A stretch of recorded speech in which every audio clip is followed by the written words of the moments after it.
August 23rd, 2019, San Francisco.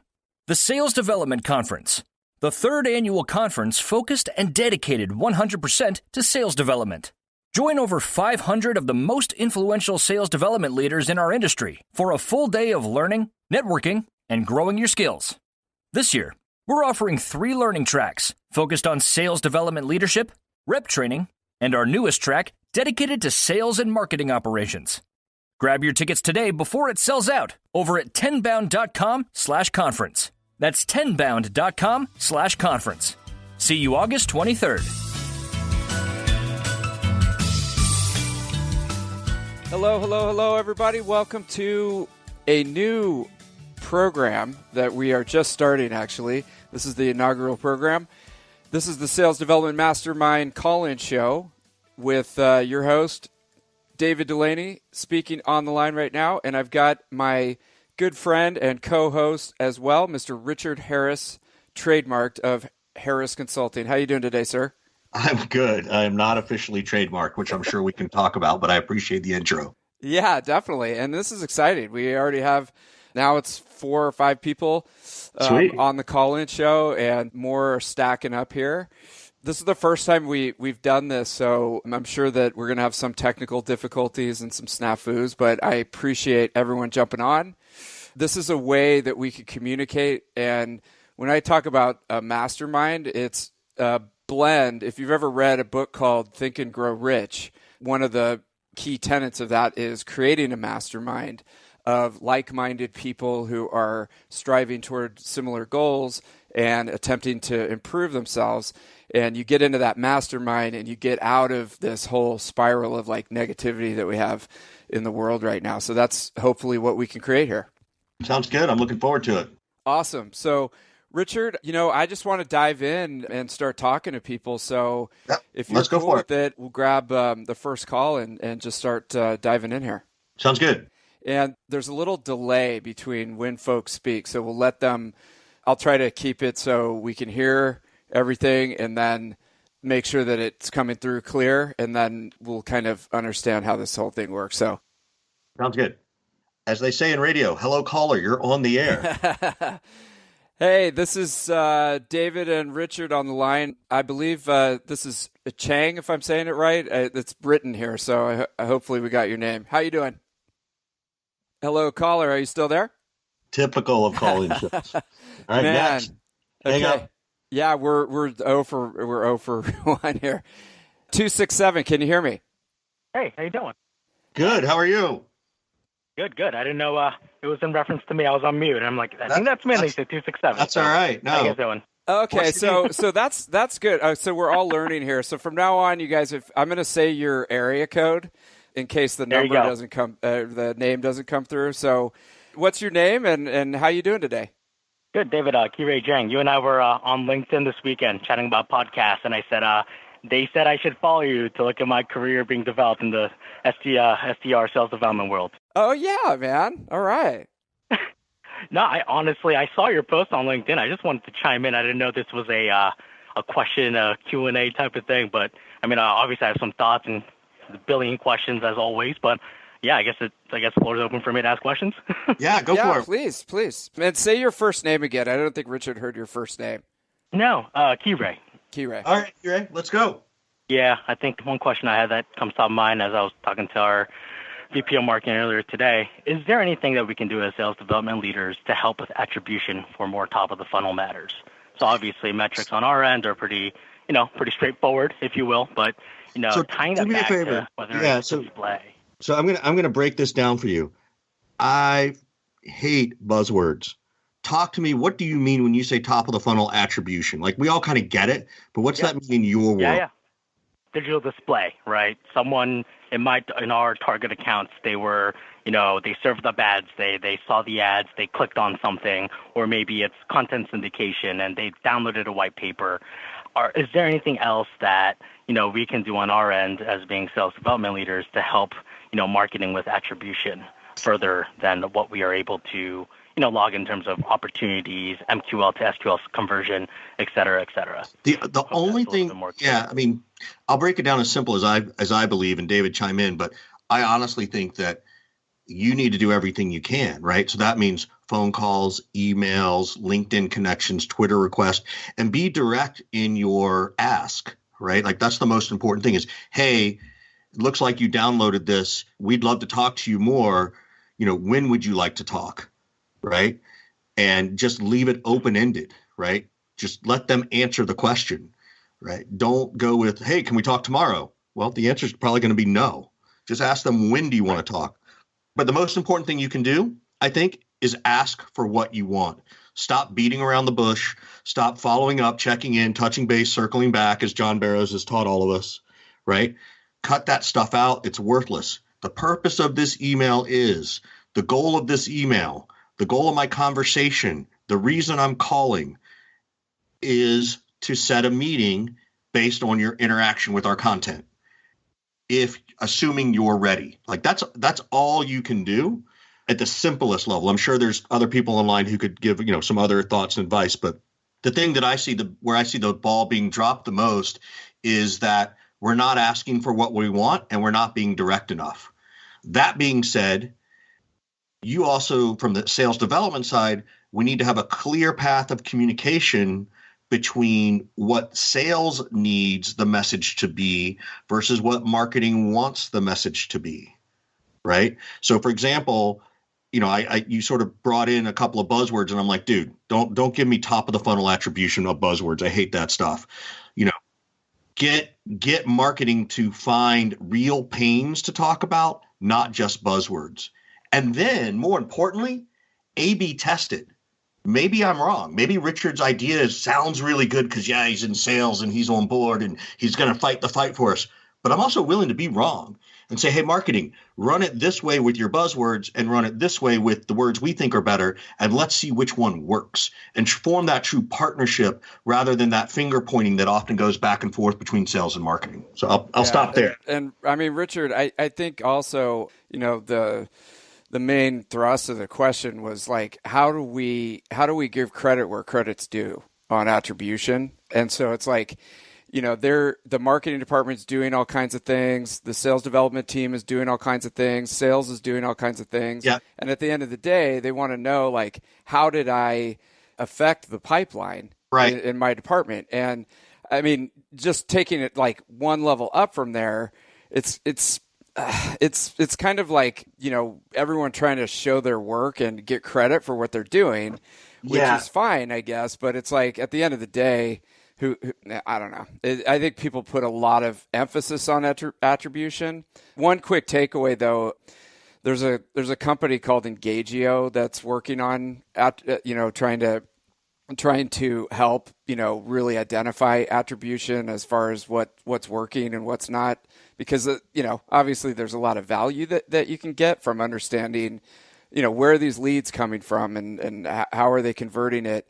But to some extent, it's like, God damn it, we're still talking about, I mean, we're all at the same company. We hopefully we can all be on the same page and we're not sitting there going, well, I did this and you did that and I'm better than you because so let me jump in there, David. Mm-hmm. So if that's the purpose of the question, which is a valid point that I didn't pick up, then what you're really talking about is a compensation issue.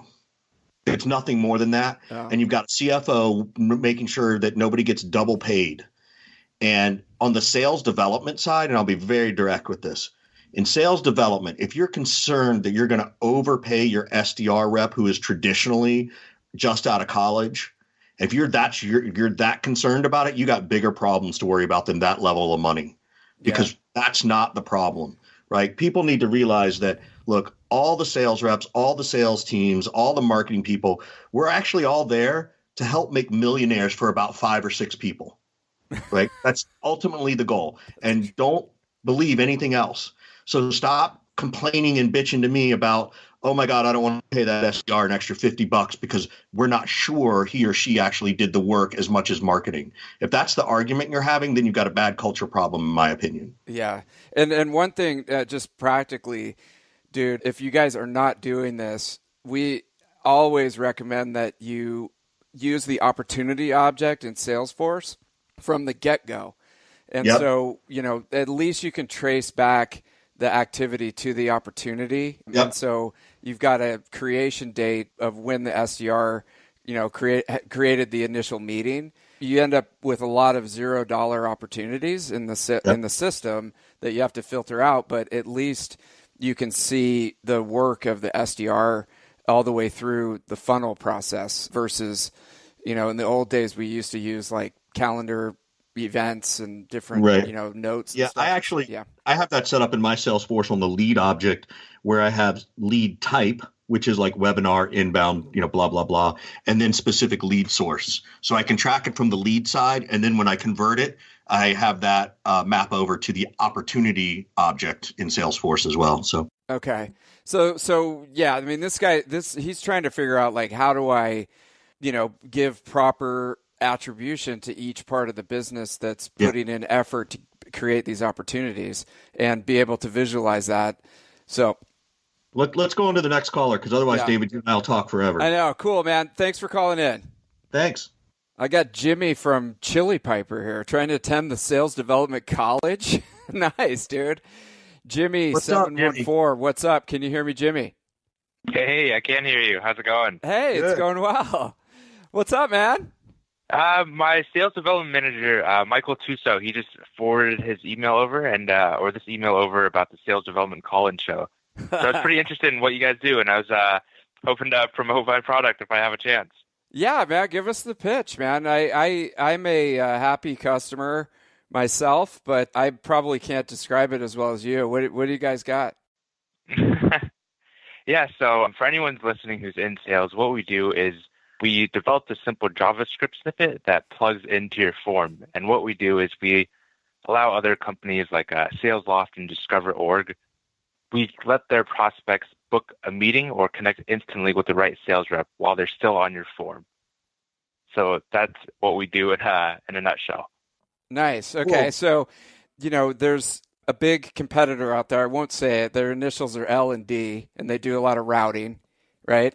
Mm-hmm. I'm sure that you're aware of those. Yeah. So definitely. you could do it right from the form.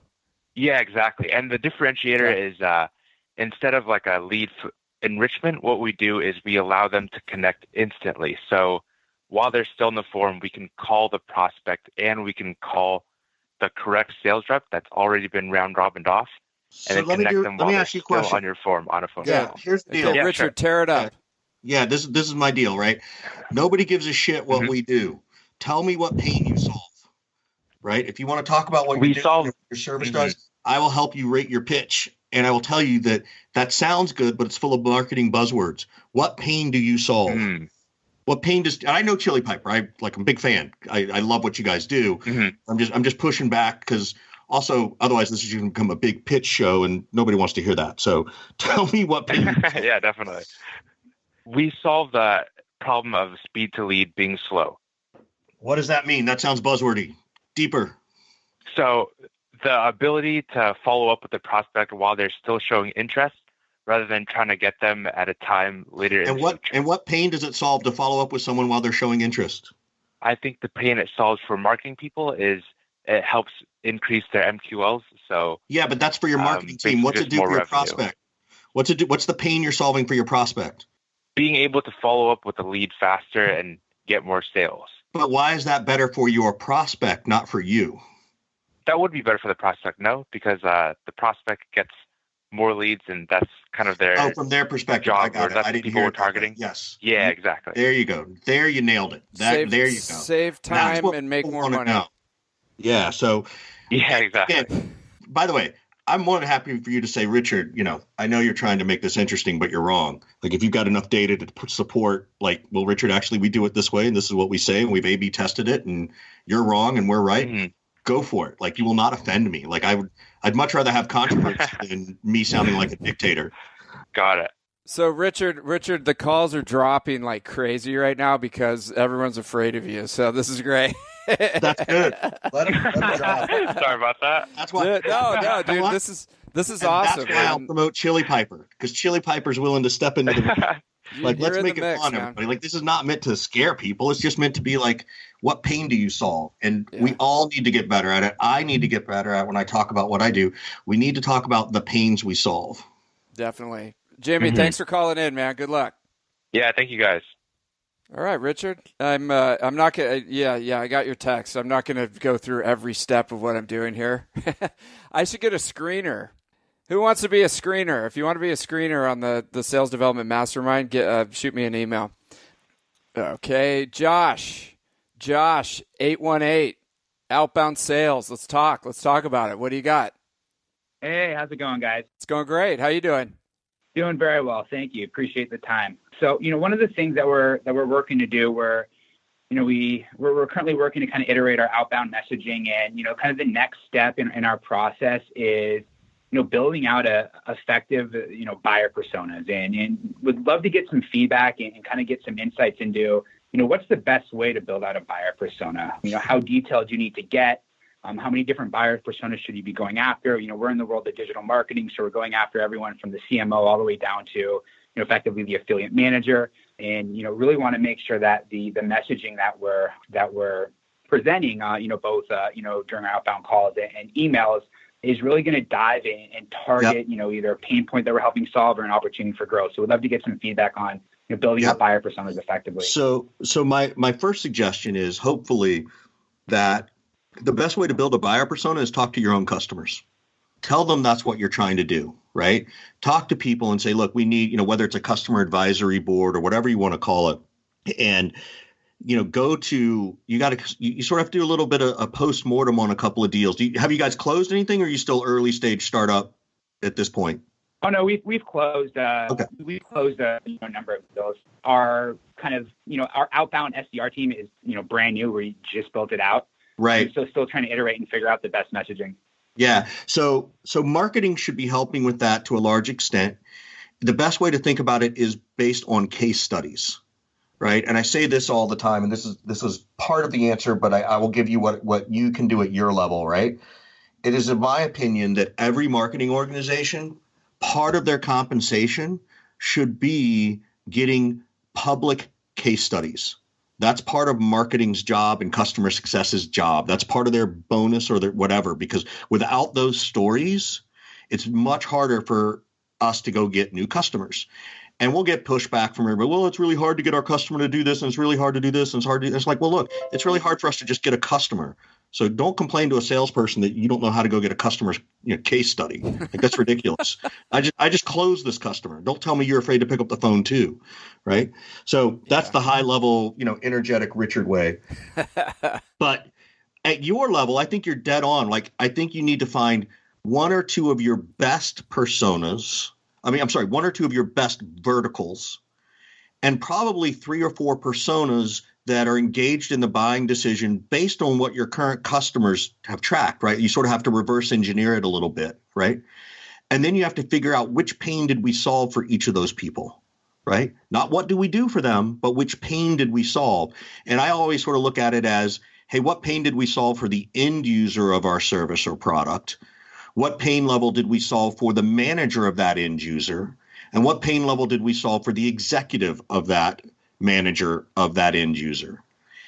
And that's where you start. And literally, it's a big grid, right? It's a Google Doc. It's a spreadsheet where you pick a vertical and you pick a customer, and then you pick the 3 titles that were involved, and you kind of have to spend 30 or 40 minutes almost on each customer to reverse engineer it, and figuring out what the pains were that you solved, and then how do we translate that into real messaging that at the top of the funnel we can use. And that's the difference between sort of sales messaging and marketing messaging. And I think that, it takes a lot for sales to sort of encourage marketing to take that approach, because marketing, as they should be, and I love marketing and I respect them, they do have to worry about the brand, and they do have to worry about the marketing side of it. But ultimately, people don't buy that. They buy the pain we solve. And more specifically, paint the picture of the pain we solve, right? Don't tell me you save a bunch of time. Like, that's no longer a value prop. It's, if you save this much time, there are 3 other things on your to-do list you can get rid of. And that's going to drive more revenue. That's the picture you want to solve. It's almost like the iceberg, right? Oftentimes I feel like, and I could be wrong, it feels like marketing focuses on the stuff above the water on the iceberg, and sales focuses on the stuff underneath the water. And trying to capture that in a meaningful way is between the organizations is always the challenge, right? But that's how I would do it. That was a little bit of a long-winded answer. I'm sorry for pontificating so much, but I hope that was suffice enough for you. Yep. No, that's really good. I think that was great. Yeah, and I think that was great. Go ahead. Oh no, I was just gonna follow up. I know, Richard, I know you're going to be a Rainmaker, and if you have a few minutes, would love to maybe, pull you aside and connect and introduce myself. Dude, I'm all over Rainmaker. I'll be happy to see you. I'll also be I'm actually being crazy enough that I'm going to be at Rainmaker on Monday and Wednesday in Atlanta. On Tuesday, Monday night, I'm flying all the way over to San Diego for outreach. So I'm going to be everywhere that week. So I would love to meet anybody who wants to say hello. So yeah, I'm going to just kill myself I'll that come week. find you. Yeah, please do. Nice. Please do. That's great. Thanks for calling in, Josh. Thanks, Josh. Hey, appreciate it. So, Richard, one other couple of things that I was thinking of on the persona side is definitely you want to learn the vocabulary of your target prospects. So that's all on YouTube right now. It's just go whatever conferences they attend, whatever blogs they listen to, or podcasts they listen to, whatever blogs they read, go read those, learn their vocabulary, learn their pain points. That's a great idea. And then if you guys are not taking out to lunch the people that are actually the personas that work at your company, like if you're calling on CFOs all day and you haven't taken your CFO out to lunch yet to talk to them about what their pain points are, then what are you doing? So got next up is Dan. Dan's on the line, 949. What's up, Dan? Hello? Hey, Hello. Dan, what's up, man? Hey, man, what's up? Yeah, doing good. You are in the sales development mastermind. What's up, man? Yeah, I just have a question here because with my company we do like lead generation kind of stuff, and most of the time when we do call our prospects, one of the major pain points that we have, or one of the things that we are having like a bit of difficulty is that when we get the not interested response, man, how do we get like a good way in working around that kind of response? It's a pretty big answer. There are a couple of things. So one, you need to sort of change your mindset. Our goal in business isn't to do business with everybody. It's to do business with the people who want to do business with us. Now, that doesn't mean I say take no as the first answer. But what I also think it means is you need to ask a better question. You're not talking about the right pain. When they say not interested, it means you didn't give them the right pain. And it could mean, it could be timeline. It could be, hey, not now, right? So so there are a couple of things I would suggest is one, make sure you understand you have the right pain based on the persona you're talking to. It kind of goes back to the last call of Josh.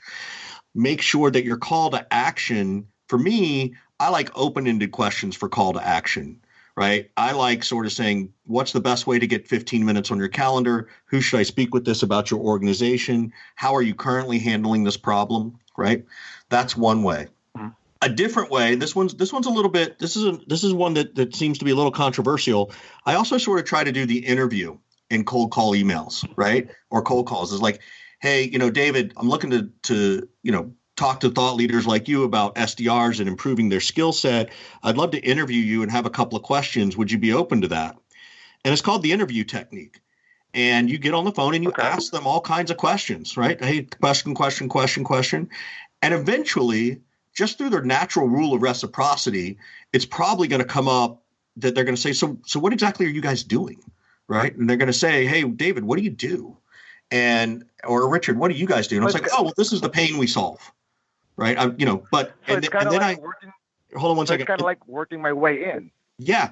So, and again, now the cool thing is that quote unquote, that interview, that approach is actually really helpful because marketing would love to hear that, right? This is a way you can partner with marketing and say, hey, we're going to do this cold outreach approach where we're going to ask for quote unquote interviews.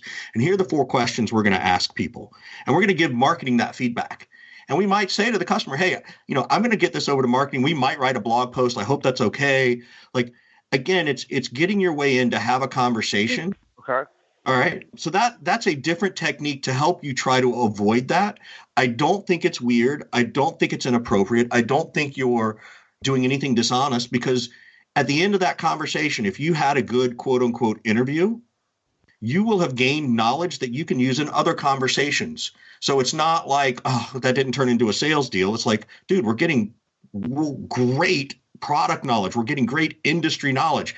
And that's valuable. So it's not a sneaky thing in some place. Some people are like, well, that seems like you're lying. It's like, no, I'm not. Because if they don't turn around and buy from me, I'm actually going to use that data from the interview. Like, you got to change your mindset a little bit, right? Like, you got to sort of realize that, hey, it's cool to do this, and not everybody's going to be your customer, and that's okay, right? That's cool. But we can learn that. I mean, and Dan, the analogy that I think of is it's like every cold call is a chain, like a link of a chain that you're trying to put together.